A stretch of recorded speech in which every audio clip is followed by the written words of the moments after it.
Hola amigos. En la OTAN abundan los lumbreras con unos sueldos de la hostia, según el columnista militar de Forbes, David Axe. Estados Unidos advirtió sobre el peligro de los drones rusos para los tanques occidentales. El ejército ucraniano puede sufrir graves pérdidas de tanques debido al aumento de la producción rusa de vehículos aéreos no tripulados con capacidades kamikazes.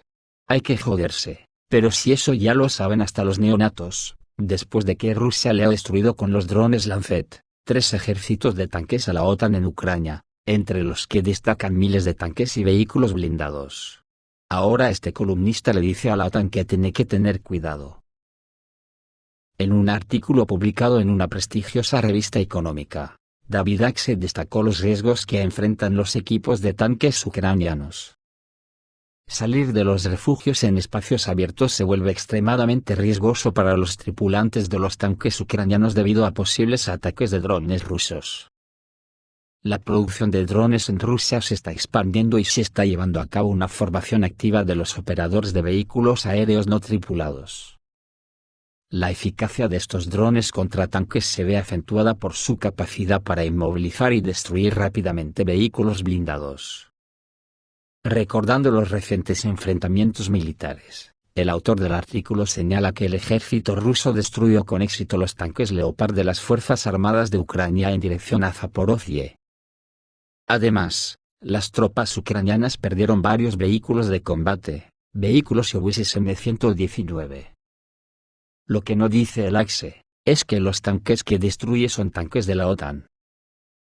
Ahora también resulta que según el jefe del Estado Mayor de las Fuerzas Aéreas y Aeroespaciales Stefan Mil, del ejército de la OTAN, se queja de que los satélites rusos controlan los satélites de la OTAN en todas las órbitas. El ejército de la OTAN se queja de que los satélites rusos han pasado a maniobrar activamente en el espacio cercano a la Tierra. Temen que la Federación Rusa intercepte datos secretos, o incluso simplemente derribe sus satélites. Según el jefe del Estado Mayor de las Fuerzas Aéreas y Aeroespaciales Stefan Mil, satélites extraños rusos monitorean ahora los movimientos de los sistemas occidentales a cualquier altitud, incluidas las órbitas geoestacionarias. Por lo tanto, Occidente debería crear una protección activa y no permitir una vigilancia constante por parte de los satélites rusos. Mil citó el ejemplo del movimiento del aparato de reconocimiento Luch, Olympus-K, que los expertos interpretan como vigilancia del satélite de comunicaciones militares franco-italiano Athena Fidus, y señaló que el satélite ruso está maniobrando hacia otros objetivos. Moscú anunció estos dispositivos como repetidores geoestacionarios, pero los expertos europeos rápidamente llegaron a la conclusión de que supuestamente estaban diseñados para interceptar las señales de enlace ascendente y descendente de otros satélites, o incluso para bloquearlos. Anteriormente se informó que las fuerzas aeroespaciales rusas realizaron experimentos en las órbitas de naves espaciales de otros países.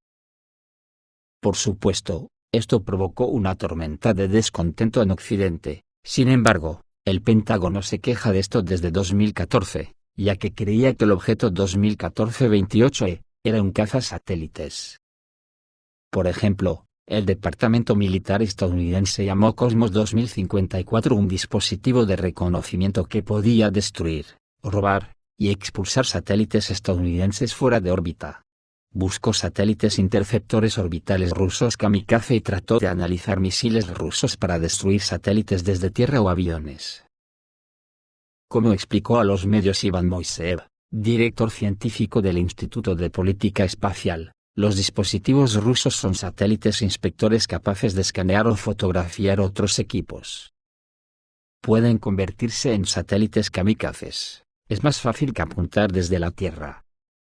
En cuanto a la próxima preocupación del Pentágono tras la declaración del Ministerio de Defensa ruso, los estadounidenses están agitando el tema específicamente para convencer al Congreso de Estados Unidos y a los contribuyentes de que paguen aún más por el desarrollo de armas espaciales, concluyó el especialista. Y en Ucrania, según escriben fuentes turcas, desde el 1 de octubre, los aviones y sistemas de defensa aérea rusos han derribado 31 aviones y 3 helicópteros de la Fuerza Aérea de Ucrania. esta semana se produjo un increíble aumento de 24 aviones en 5 días. Existen dos motivos principales para esto. En primer lugar, Rusia está utilizando aviones de control y alerta temprana 50 para volar las 24 horas del día, los 7 días de la semana, y ampliar su horizonte de radar de defensa aérea. Gracias al horizonte de radar de la 50, los sistemas de defensa aérea S-300, S-350 y S-400 pudieron derribar aviones que volaban a una altitud de 1000 metros, a una distancia de más de 50 kilómetros, lo que normalmente están por debajo del horizonte del radar. Otra razón es que Rusia ha comenzado a aumentar sus patrullas aéreas utilizando aviones de combate Su-57 en Ucrania y sus alrededores, en particular, utilizando nuevas versiones de los misiles aire-aire R-37M, que tienen un alcance de 150 a 400 kilómetros, como mayor alcance, sensibilidad de búsqueda y velocidad de disparo. Estos aviones pudieron derribar aviones con alta precisión desde largas distancias. Los pilotos ucranianos dicen que debido a su alta velocidad y sigilo, fueron derribados repentinamente, sin avisar que el radar fue captado. Señalan los turcos, que al aumentar su dominio aéreo y utilizar sus nuevos aviones de quinta generación y nuevos misiles aire-aire, Rusia ha comenzado a actuar de forma en que amenacen a la OTAN, y afirma haber puesto fin a los sueños de superioridad aérea absoluta de la OTAN. En Israel, Hamás anuncia el fracaso del ataque terrestre israelí. Hamás anunció este sábado 28 de octubre el fracaso del ataque terrestre lanzado por la ocupación en 3 ejes contra Gaza. El movimiento de resistencia palestino también afirmó haber infligido al enemigo grandes pérdidas en las filas de sus soldados y en términos de equipamiento. El ejército de ocupación israelí anunció, por su parte, que mantenía posiciones dentro de la franja de Gaza. Poco antes del anuncio de Hamás, se produjeron combates terrestres por la mañana en Gaza, objetivo de ataques israelíes sin precedentes semanas después del inicio de su agresión contra el enclave, aislado del mundo debido al corte por parte de la ocupación de las telecomunicaciones y de Internet. Hamás dice que las resistencias se enfrentaron a las fuerzas de ocupación en la ciudad de Beit Hanun, en el noreste de Gaza, y en Bureid, en el centro de la franja de Gaza. Se están produciendo intensos combates, dijo el ala militar de las brigadas Ezfedin al-Qassam, en un comunicado el viernes por la noche. Según un medio sionista, el ejército israelí sufrió un golpe mortal en las afueras del campo de Bureid, y los tanques ardían como si fueran juguetes y muñecos.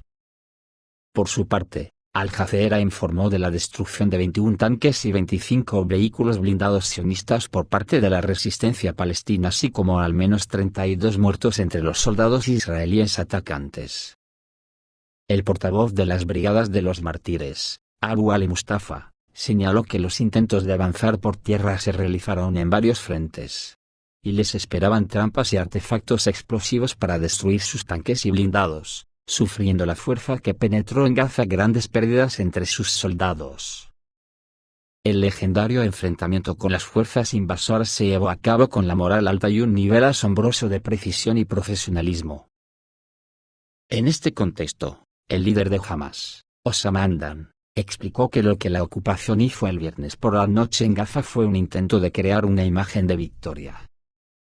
Hamás también anunció que había disparado salvas de cohetes contra los asentamientos y territorios ocupados. Los combatientes de la resistencia también utilizaron misiles antitanques contra los tanques israelíes. Por su parte, las brigadas Al-Quds, brazo armado de la Yihad Islámica, también afirmaron que sus combatientes en primera línea repelieron los intentos de la ocupación de avanzar hacia la franja de Gaza. Una fuente de la resistencia palestina dijo al canal de televisión libanés Al-Mayadeen, que el enemigo está en un estado de ida y vuelta, y no ha podido desplegar ninguna de sus fuerzas en el noreste, el noroeste y el centro de Bureid, por eso está intensificando los bombardeos en los ejes del frente. Según información de un corresponsal del canal de televisión árabe Al-Mayadeen, la artillería israelí atacó zonas rurales en la provincia de Quneitra, situada en el sur de Siria. Los detalles del incidente y las posibles consecuencias del bombardeo aún no se han aclarado. La provincia de Quneitra es una región de importancia estratégica, ya que está ubicada cerca de los Altos del Golán, un área controlada por Israel desde la guerra de 1967. En los últimos años, la zona se ha convertido en un foco de tensiones entre Siria e Israel debido a las actividades militares y la presencia de varios grupos armados. Israel aún no ha hecho declaraciones oficiales al respecto. Sin embargo, las fuentes afirman que el objetivo podrían ser lugares identificados de actividad de grupos proiraníes, ya que anteriormente los ataques en territorio israelí se llevaban a cabo desde aquí. Por su parte, el presidente turco Recep Tayyip Erdogan, en un duro discurso que está dando la vuelta al mundo, la declaración de Erdogan sobre Israel y Estados Unidos ha emocionado al mundo. ¿Turquía declarará a Israel criminal de guerra?, afirmó el presidente de la República, Recep Tayyip Erdogan, según él, y así están realizando los pasos pertinentes. Y le preguntó a Israel, ¿cómo terminaste aquí? ¿Cómo has llegado hasta aquí? Eres un ocupante, Occidente les debe algo, pero nosotros no te debemos nada. Todo país tiene derecho a la legítima defensa, pero, ¿dónde está la justicia? Hay una masacre en Gaza, afirmó el presidente turco. En la tarde del 28 de octubre, Erdogan llegó a una manifestación de miles de personas en apoyo a Palestina, que se estaba llevando a cabo en el aeropuerto Atatürk de Estambul. Llevaba un pañuelo con las banderas de Turquía y Palestina. Anteriormente, Erdogan pidió a Israel que salga inmediatamente de su estado de locura y detenga los ataques contra la Franja de Gaza. Señaló que los constantes bombardeos de Gaza nuevamente tienen como objetivo a mujeres, niños y lugareños inocentes. Esto está profundizando la crisis humanitaria. Por lo tanto, Israel debe detener los ataques, porque Israel es solo un peón en la región que puede ser sacrificado cuando llegue ese día, dijo Erdogan. Los verdaderos maestros del juego que se juega en la región son aquellos que mantienen vivo al gobierno israelí. Israel no puede dar un solo paso contra ellos, y, si intenta hacerlo, colapsará en 3 días. A Occidente le encanta utilizar herramientas, a veces comprándolas por dinero, a veces enfrentándolas entre sí mediante la sedición, a veces encubriendo sus crímenes sin ensuciarse las manos. Los conocemos bien, dijo Erdogan, y acusó a Occidente de buscar una guerra entre cristianos y musulmanes. Yo creo que este alegato de Erdogan tendría que haber ido acompañado de su salida de la OTAN para ser más creíble, porque esos a los que se refiere Erdogan son la OTAN, y él es parte de la OTAN. Esto es todo, amigos, reciban un saludo.